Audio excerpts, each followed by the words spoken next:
আজ আপনাদের সাথে খুব মজাদার একটা সালাদ টাইপ রেসিপি শেয়ার করব। আসসালামু আলাইকুম গাইস। ইফতারিতে কম বেশি আমরা সবাই ভাজা পোড়া খেয়ে থাকি। যদি আপনারা কখনো এই আইটেমটা ট্রাই না করে থাকেন তাহলে অবশ্যই ট্রাই করে থাকবেন। ভাজা পোড়ার সাথে কিন্তু আমরা সবাই একটু সালাদ খেয়ে থাকি বা আলুর চপ, বেগুনি, পেঁয়াজের সাথে টমেটো সস খেয়ে থাকি। কিন্তু আমার বাসায় যেটা হয়, আমার বাসায় একটা স্পেশাল সালাদ বানানো হয়। সেটার জন্য লাগবে ধনেপাতা, লেবু, কাঁচামরিচ এবং পেঁয়াজ। আপনারা লেবুর জায়গায় চাইলে তেঁতুলের টকও ব্যবহার করতে পারেন, মানে তেঁতুলের যে পানিটা।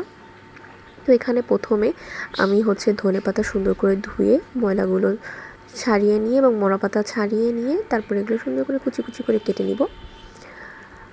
আপনারা আমার কথা একবার এই জিনিসটা মেক করে ছোলা, পেঁয়াজি, বেগুনি, আলুর চপ এগুলোর সাথে খাবেন, মানে এত মজা লাগবে। আর আমরা অনেকেই মুড়ি দিয়ে এগুলো মানে ভাজা পোড়াগুলো মাখিয়ে খাই। ওইটার মধ্যেও আপনারা চাইলে অ্যাড করতে পারেন, এতে খাবারের টেস্ট আরও দ্বিগুণ বেড়ে যাবে। তো এখানে আমি সুন্দর করে ধনেপাতাগুলো কেটে নিলাম। আমি একটু পরিমাণে কমই নিয়েছি, যেহেতু আমি প্রথম রোজার বাসাতে আমি 2 জন, আমি আর আমার আম্মু। এই জন্য যতটুকু পরিমাণ লাগবে ততটুকু পরিমাণে কেটে নিয়েছি। এখানে একটা দানা মানে একটা পাতা একটু বড় হয়ে গেছিলো, ওটাকেও ছোট্ট ছোট্ট করে কেটে নিলাম এবং এর মধ্যে অ্যাড করা হবে লেবু।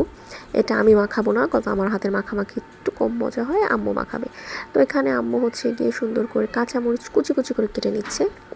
আপনারা যারা ধনেপাতা খান না, এটা কিন্তু আপনারা শুধু পেঁয়াজ, কাঁচামরিচ, লেবুর রস বা তেঁতুলের রস দিয়েও করে খেয়ে দেখতে পারেন। আর ধনেপাতা যারা খান না, একবার একটু ট্রাই করবেন, যদি ভালো না লাগে তাহলে দরকার নেই।